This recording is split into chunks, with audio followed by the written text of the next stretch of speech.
Objectives of material handling. Material handling के क्या उद्देश्य होते हैं? फर्स्ट आता है reduce cost using a material handling. Second है reduce wastage of material. Third है इम्प्रूव वर्किंग कंडीशन। फोर्थ है इनहेंस डिस्ट्रीब्यूशन। फिफ्थ है optimize warehouse capacity. Sixth है improve flow of material. Seventh है फुल इक्विपमेंट यूटिलाइजेशन। और eight है workers safety. इनको detail में देखने से पहले डिस्क्रिप्शन में आप मटेरियल हैंडलिंग से रिलेटेड डिफरेंट टॉपिक्स पे वीडियो देख सकते हैं। वीडियो अच्छा लगे तो प्लीज़ लाइक कीजिए, चैनल को सब्सक्राइब कीजिए और कमेंट कीजिए। और किसी टॉपिक पे वीडियो चाहिए तो आप कमेंट कर सकते हैं। फर्स्ट हम देखते हैं मटेरियल हैंडलिंग क्या होता है। तो मटेरियल हैंडलिंग एक एक्टिविटी होती है जिसमें इन्वॉल्व होता है कि कैसे आपके मटेरियल या प्रोडक्ट का मूवमेंट होता है ऑर्गेनाइजेशन के अंदर एक जगह से दूसरी जगह पे। तो ये आपके मटेरियल के फ्लो को बताता है व्हीकल्स टू व्हीकल्स।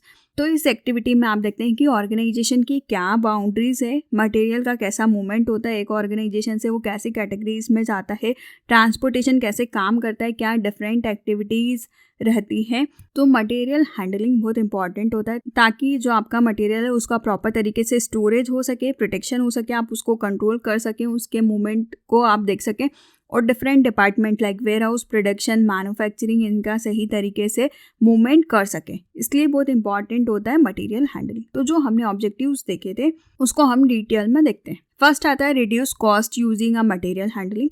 फर्स्ट और इम्पॉर्टेंट ऑब्जेक्टिव होता है कि मटेरियल हैंडलिंग से आप प्रोडक्शन की कॉस्ट को कम करते हैं।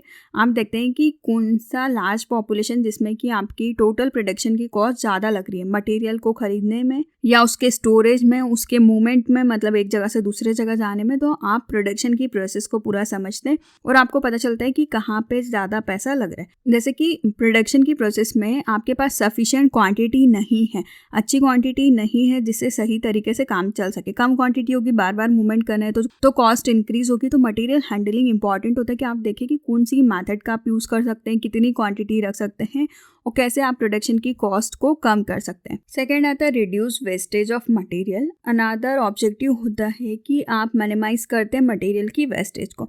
कैसे आप मटेरियल को अगर अच्छी तरीके से स्टोर नहीं करें तो वो ख़राब होगा। ज़्यादा वेस्ट नहीं होना चाहिए, एक जगह से दूसरे जगह जाने में वो प्रॉपर तरीके से पैक होगा।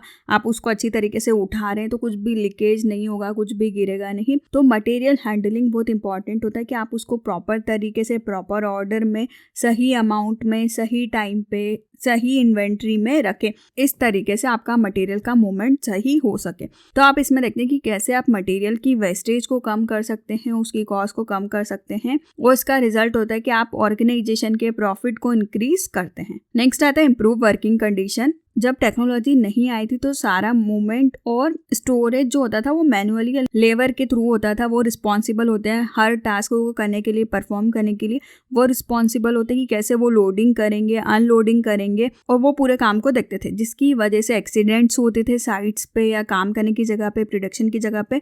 और जो काम करने का इन्वायरमेंट या वर्किंग कंडीशन है वो भी खराब होती थी। प्रॉपर तरीके से मटीरियल की हैंडलिंग नहीं होती थी, लोग अच्छे तरीके से काम नहीं कर पाते थे। पर अब जब टेक्नोलॉजी आ गई है तो वर्किंग कंडीशंस जो है, काम करने का जो इन्वायरमेंट है या कंडीशंस है वो अच्छी हो गई है। वहाँ पे एक्सीडेंट्स कम होते हैं। थोड़ा वो चीज़ें जो कि आपको लगता है कि ह्यूमन परफॉर्म नहीं कर सकता है, लोग नहीं कर सकते, आप उसको मशीन्स के थ्रू कर सकते हैं, जिससे कि जो लोग काम कर रहे हैं मटेरियल हैंडलिंग प्रॉपर से तो वो अच्छी तरीके से, अच्छी कंडीशंस होगी तो काम कर सकते हैं। नेक्स्ट आता है इनहेंस डिस्ट्रीब्यूशन। डिस्ट्रीब्यूशन का मतलब होता है कि कैसे आप डिलीवरी करते हैं फाइनल गुड्स की रिटेलर और होलसेलर के लिए। तो इसमें भी बहुत सारा मटेरियल आपका डैमेज होता है ट्रांसपोर्टेशन के लिए कि आपने उसको सही तरीके से नहीं उठाया है, ट्रांसपोर्टेशन नहीं किया, स्टोरेज नहीं किया। यह हेल्प करता है कि कैसे आप शिपिंग और हैंडलिंग में आपके प्रोडक्ट के डैमेज को भी रोक सकते हैं, मतलब ज़्यादा आपका प्रोडक्ट ख़राब ना हो और आपके जो स्टोर की लोकेशन है वहाँ तक मटेरियल प्रॉपर तरीके से पहुँचे बिना किसी डैमेज के। तो आपका जो डिस्ट्रीब्यूशन सिस्टम अगर अच्छा होगा तो आप अच्छी तरीके से डिलीवरी दे सकते हैं। नेक्स्ट आता है ऑप्टिमाइज वेयर हाउस कैपेसिटी। जो भी आपके वेयर हाउस की कॉस्ट है वो ऐड होती है जो भी आपका फाइनल प्रोडक्ट के प्राइस में, मतलब जितने में आपको प्राइस मिल रहा है, जो प्रोडक्ट आपने स्टोर करके रखा है वहाँ पे जो भी खर्चा है वो भी उसमें ऐड होता है। तो वेयर हाउस कैपेसिटी का मीन्स होता है कि आपकी कितनी एबिलिटी, आप कितने गुड्स को स्टोर कर सकते हैं, उसका कैसा लेआउट है, कितनी फ्लोरिंग है, कितनी स्पेस अवेलेबल है और जितनी स्पेस अवेलेबल है आप उसका कितने अच्छे तरीके से यूज़ कर सकते हैं। और यह हेल्प करता है कि जो भी आपकी प्रोडक्शन की कॉस्ट है या किसी भी पर्टिकुलर प्रोडक्ट का जो प्राइस है उसको आप कैसे कम कर सकते हैं और आपकी वेयरहाउसिंग की कैपेसिटी को आप पूरी तरीके से यूज़ कर सकते हैं। नेक्स्ट आता है improve flow of material, smooth flow of material. जो भी मटेरियल कंपनी में है, रॉ मटेरियल से लेके कि आपको टाइम चाहिए कब ये रिक्वायर्ड है, ऑर्गेनाइजेशन कैसे इसको फाइनल गुड्स की तरह देखता है, कैसे मटेरियल का फ्लो होगा, उसका कैसा डिस्ट्रीब्यूशन होगा। अगर मटेरियल अवेलेबल नहीं होगा तो प्रोडक्शन नहीं होता है, ज़्यादा डैमेज होते हैं, प्रोडक्शन की प्रोसेस में देरी होती है। तो आपको कंसर्न करना है कि मटेरियल का जो फ्लो है प्रॉपर तरीके से चलता रहे, आप उसको और कैसे इम्प्रूव कर सकते हैं, जिसका रिजल्ट होगा कि ऑर्गेनाइजेशन में टाइम कम लगेगा, प्रोडक्शन फास्ट होगा और वेयरहाउसिंग भी आपको ज़्यादा करके रखने की ज़रूरत नहीं होगी। जब आप ऑर्डर आए तब प्रोडक्शन करके दे सकते हैं। नेक्स्ट आता है फुल इक्विपमेंट यूटिलाइजेशन। जो भी आपके पास महंगी मशीन्स और इक्विपमेंट्स हैं तो आप उसका प्रोडक्शन प्रोसेस में कितने अच्छी तरीके से यूज़ कर सकते हैं।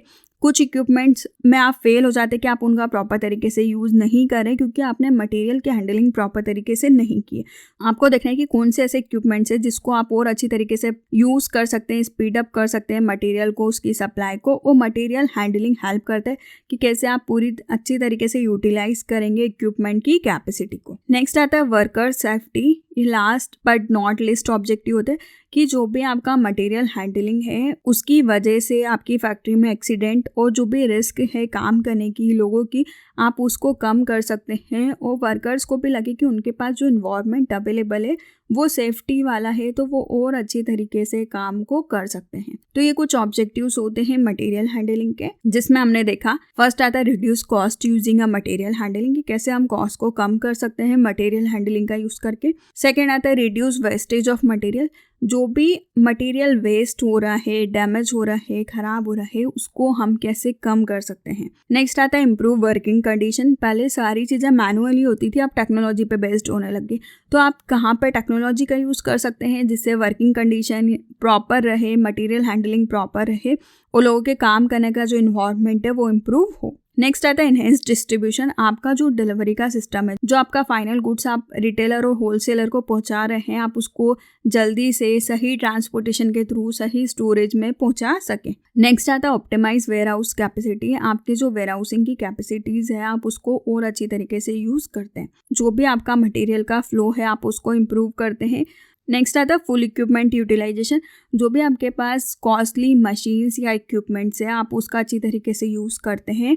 और लास्ट आता है वर्कर सेफ्टी, कि आप वर्कर्स को सेफ्टी प्रोवाइड करते हैं ताकि उनको जब भी वो साइट पे काम करें तो उनको लगे वहाँ पे कोई भी रिस्क नहीं है, उनके लिए अच्छा प्रोटेक्टेड इन्वायरमेंट है, वहाँ पे वो इजीली काम कर सकते हैं। तो ये कुछ ऑब्जेक्टिव्स होते हैं मटेरियल हैंडलिंग के। वीडियो अच्छा लगे तो प्लीज़ लाइक कीजिए, चैनल को सब्सक्राइब कीजिए और कमेंट कीजिए। और किसी टॉपिक पर वीडियो चाहिए तो आप कमेंट कर सकते हैं। Thank you.